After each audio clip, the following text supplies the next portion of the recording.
Hello, good afternoon, everyone. And for those who are watching us from a different time zone, good morning or good evening, wherever you may be. And for those who are first time in this platform, my name is Marilyn. I'm the CEO and founder of Customized Training Solutions Private Limited or CTS. And we are Asia's most trusted training and business solutions partner. We create programs that adds value and impact for leaders to stay relevant, adapt to the next normal, and ensure performance of a hybrid team. And we have served over 4,500 leaders from around the globe, at least 30 plus countries. And today, it's my great pleasure to introduce to you one of my partners, Natasha. Um, I will call her Nat throughout because her name is quite long. And she has over 22 years of experience on business as a psychologist. Natasha can guide you through an empowering journey to realize your full potential. You are not just another name in the crowd, and that's why her approach is centered on you. Your aspiration, your abilities, and your strengths to discover the power of your individuality and the unique talents you possess. Natasha spent the past 2 decades helping organizations and leaders fast track their collective and individual transformations and development journeys. She creates unique and edge solutions and uses integrative and pedagogy to bring about change, regeneration, and performance. She taps on her strong intuition and deep understanding of human behavior and organizational psychology to allow the insight, reflection, and positive change. So, without so much further ado, I'd like to invite Nat with me. Hi, Nat. Hi there. Hi, Marilyn. It's nice to be here. Hi, everyone. Nat here. Yes, yes, thank you so much. And I really like what I just read through your introduction just now because I mean it's very familiar to me because we're doing quite a lot of similar things in fact, right? And we are both passionate about learning leadership. And I'm sorry about the noise. I'm actually outside. I am in BM, BEX Asia today and to meet one of my friends because today is the only day we are able to meet and cheers to that, right? Yes. So I just got my free coffee from one of the places here, SP Digital, and it's through the Ella, the robot barista. So it's really nice. I love it. It's milk tea, my favorite. So anyway, yeah. So thank you so much for taking time to have this conversation with me, Nat. And again, we are passionate about a lot of things from like what I've mentioned. And apart from the introduction I did earlier, is there anything more that you'd like to add in terms of probably your journey, particularly on the theme of leadership and transformation, that you'd like to add? Yeah. Okay.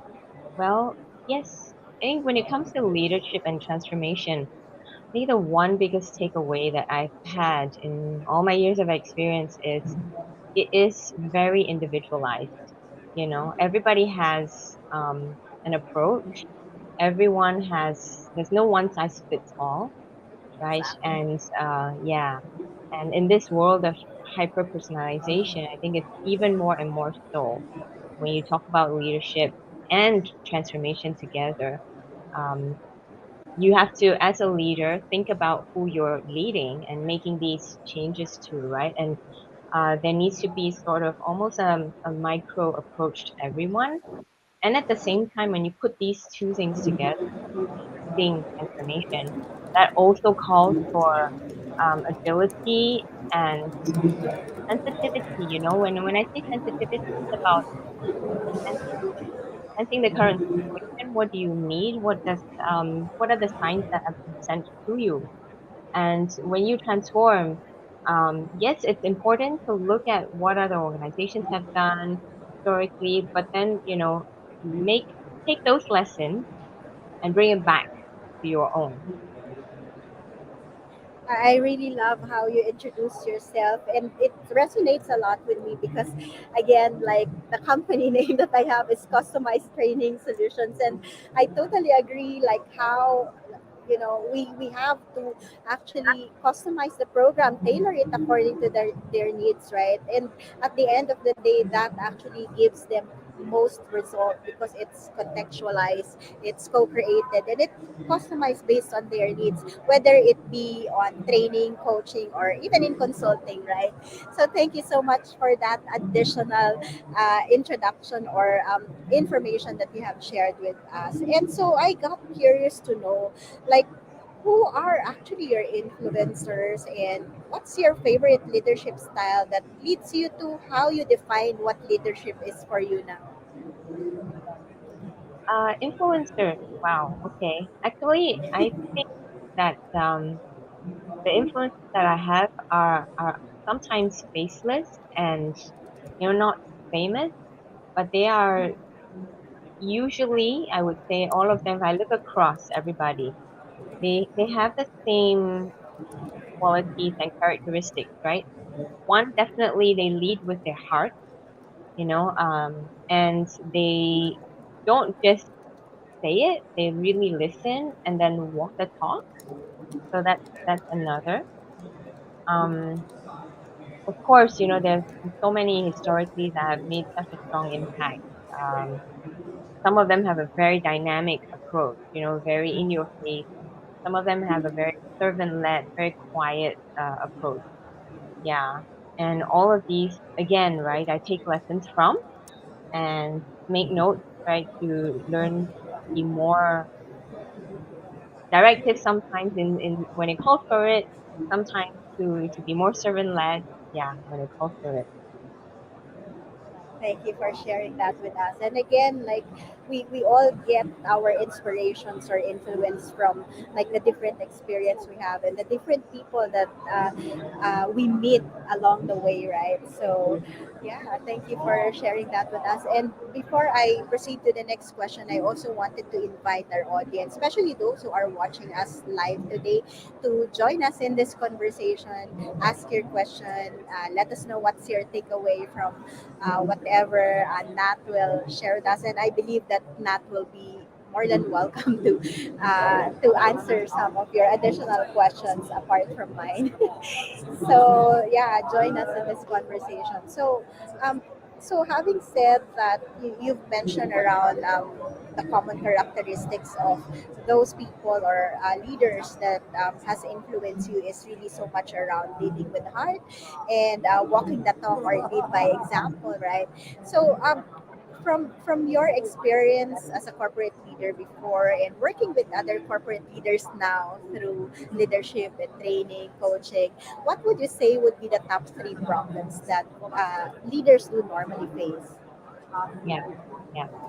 Well, I think in recent times, I've been researching the hybrid workforce quite a fair bit, so in terms of hybrid workforces, distributed teams, I do see that there's still a lot of room to move in this area. Yeah. I think companies are still trying to sort out what is a good balance. How do we, manage, and with that comes, communication barriers, sometimes time zoning barriers, um, sometimes the inability to shut off, right? It's still there. Yeah. So I think that is one of the challenges. Second, I would say definitely it's about um, maintaining maintaining that balance between using, I think it's a new thing, AI and HI, artificial intelligence and human intelligence is very key, I think, at the moment. A lot of people are using AI, a lot of people are on the typical AI channels, and then with that are all the security related issues that come with it. Yeah, so I see that as being quite key and a conversation starter in many, many HR related circles or even organizations. And lastly, when you talk about organization success, there's still, transformation going on and how to really make it work. I think a lot of organizations have started to move in that direction, but it still tends to be an initiative, right, that is run by certain departments, certain levels, and not being well embraced, sticky, the whole transformation journey. I think it's still, yeah, it's still a journey. Exactly. I really like appreciate how you identify all those important things. I mean, I've interviewed over 100 leaders from around the globe, and like communication is always like one of the top when it comes to the challenges that leaders face, right? And you've actually, I would say it's not just a trend that you've mentioned, that it's really like much more of communicating in a hybrid workplace that we are facing nowadays post pandemic, right?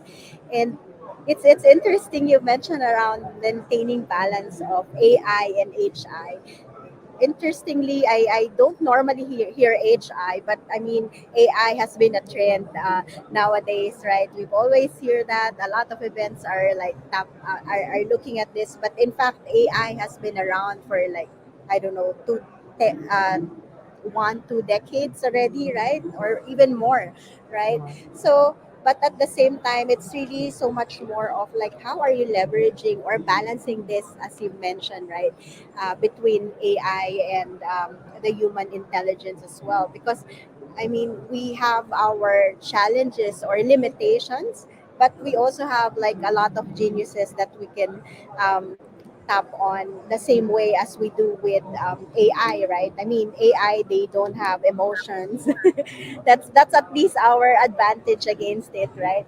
So and at the same time, you've mentioned around transformation, which is like a must in Mm, these days and times, right? But at the mhm. same time, like a lot of us actually don't know what to do, right?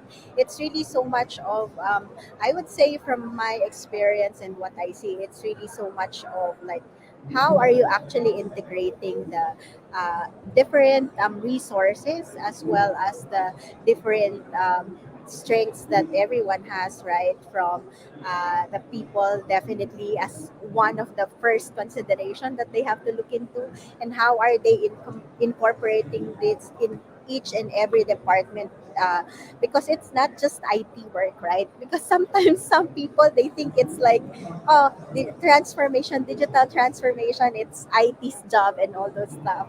But in fact, it's actually everyone's responsibility, right? That's right. So thank you so much for summarizing this. And obviously, we don't want to leave them with these problems, right? So, what do you believe are the um, solutions to this, or perhaps what are the important skills, leadership skills, capabilities that they must have in order to continue to lead effectively? And since you have been helping executive leaders, organizations through coaching and training as well, how would you relate it with your own experience or stories or even case studies if you must? Yeah, yeah.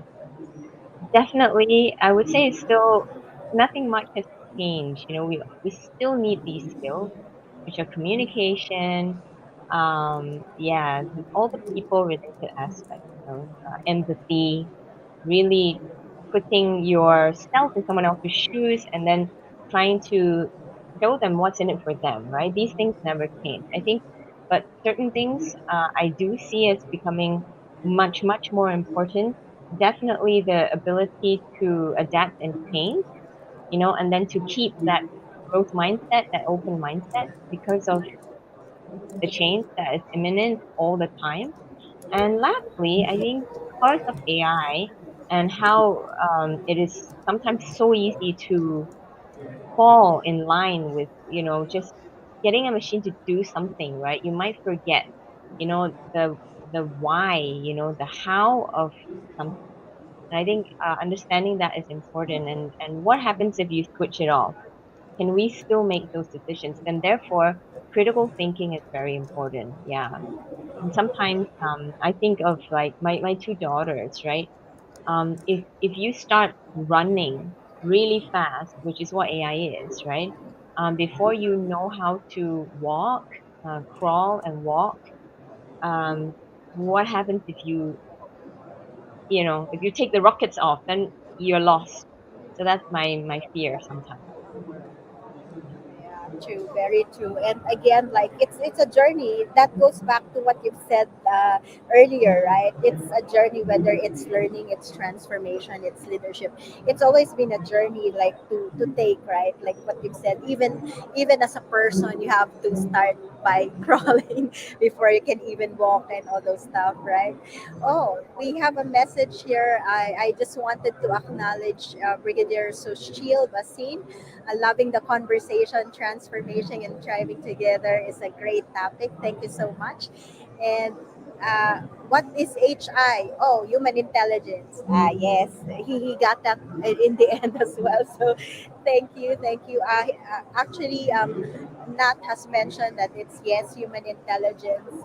I just put HI on my summary. So thank you so much for putting in that in the comments, so that for those who are watching us on the replay, they will be actually able to like get that. So thank you so much for engaging with us, Soshil. And for those who are dropping by on a replay, feel free to give us your takeaways, as well as um, share with us your take or questions on this conversation. And I really love how you summarize as well the important leadership capabilities. But most of all, I really love how you've actually put it together and say that, I mean, it's nothing new, right?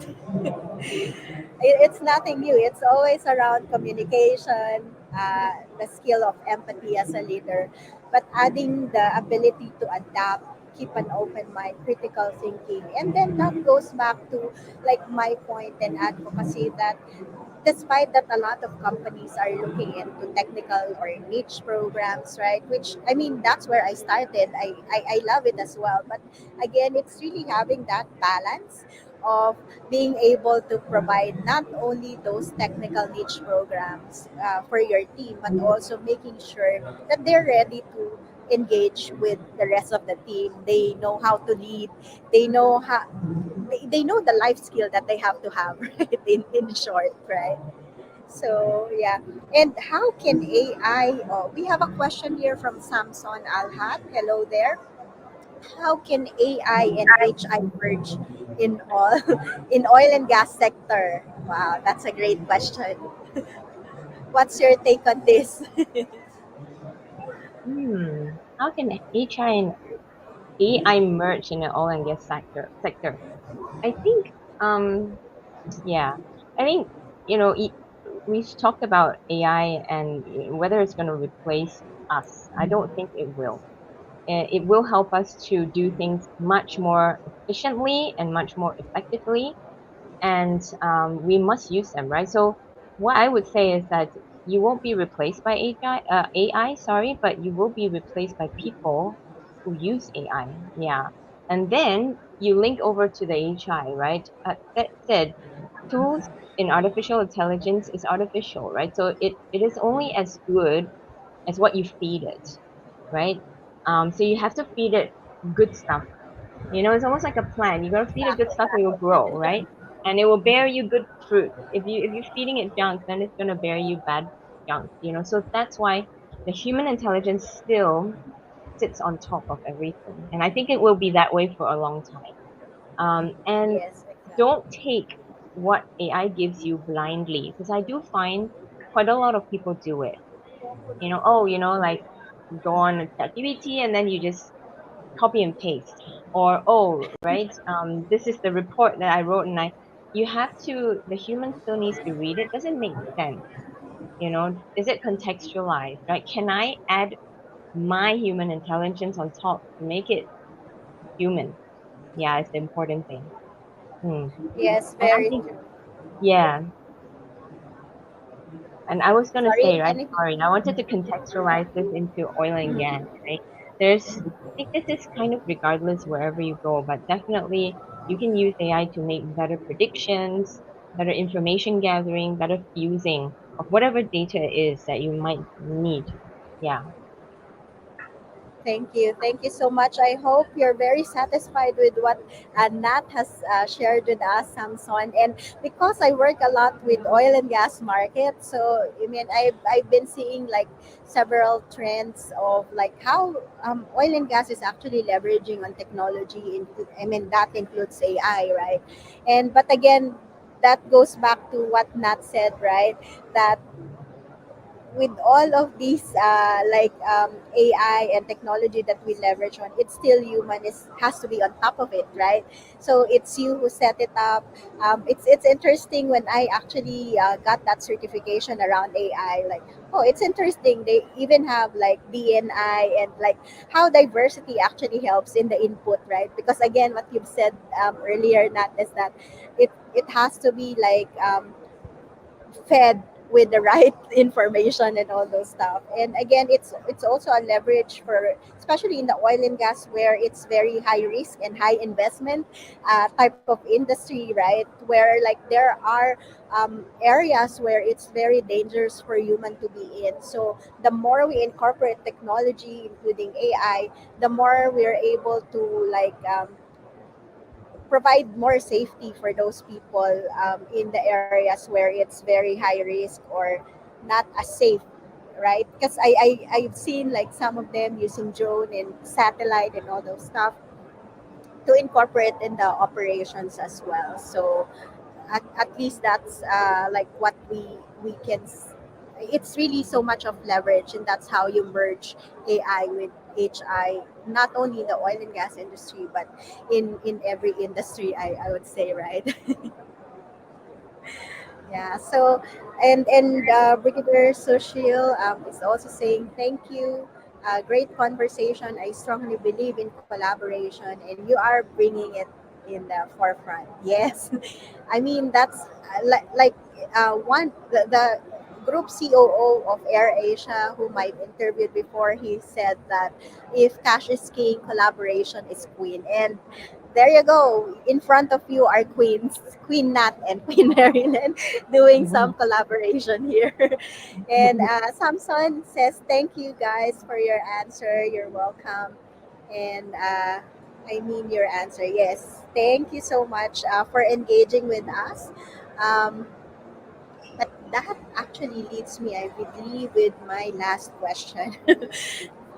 So this is a very interesting question, a very open one, I would say. Um, which I would normally call as a my Miss Universe question, and you look like a Miss Universe, Nat. So this question goes to you. If you have a magic wand and can use it, what will you do with it? Wow, that is like a loaded question, Marilyn. I would say, so many things. Yeah.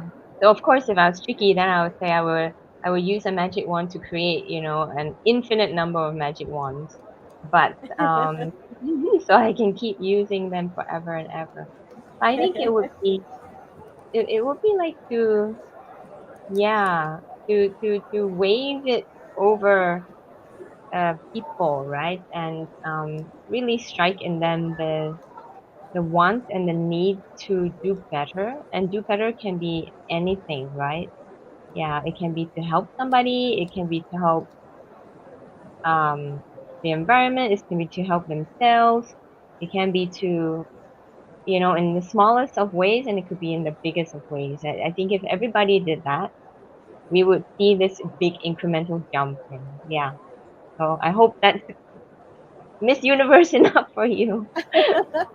Thank you so much. And again, like, we have our own ways, we have our own talents, we have our own gifts that we can actually bring out to the world, right? With or without the magic talent, I'm sure you're already making lives better for most people, for your team, and for the clients that you work with. So I thank you for that. And I really appreciate you for taking time to have this conversation. And again, I apologize for my noisy background. And if No there's problem. anything more, yeah, that you'd like to say or leave our audience with, please feel free to do so before we end this conversation. Thank you so much. I love the background. It makes it super real and very very buzzing. Yeah, very nice. Thank you so much. Again, I really appreciate you, Nat, for these insights that you have shared. And again, that's probably the reason why we actually got attracted with each other, right? Because we can collaborate and we resonate a lot. I mean, our message, our mission, and our vision for the world is really so much around like making this world a better place to live in, right? So thank you so much for having this opportunity to have this conversation with you. Yes, and I just wanted to leave our audience that remember that even the richest investors in the world would say that investing in yourself is the best investment you can ever make in your life, no matter how small or how big those changes and investments are. There will be like incremental, those tiny changes that ripples, that has a ripple effect, right? So do all your best to make yourself or to become better. And so if with that, we would like to leave you with this quote from Dolly Parton, that if your actions create a legacy that inspires others to dream more, learn more, do more, and become more, then you are an excellent leader. Thank you so much for being an excellent leader for us today, Nat, and as always. Thank you so much, everyone, especially for those who join us live and engage with us today, Samson and Brigadier Sushil Basil. Thank you so much for joining us in this conversation. And with that, thank you so much and continue to watch us, to join us in this conversation. And if you do have any inquiries for training, coaching, consulting, you can keep in touch with us. I am flashing my email address, but I can share that or PM me at any time as well. Thank you so much, Nat, and thank you, everyone. Have a good day. Bye for now. Stay safe.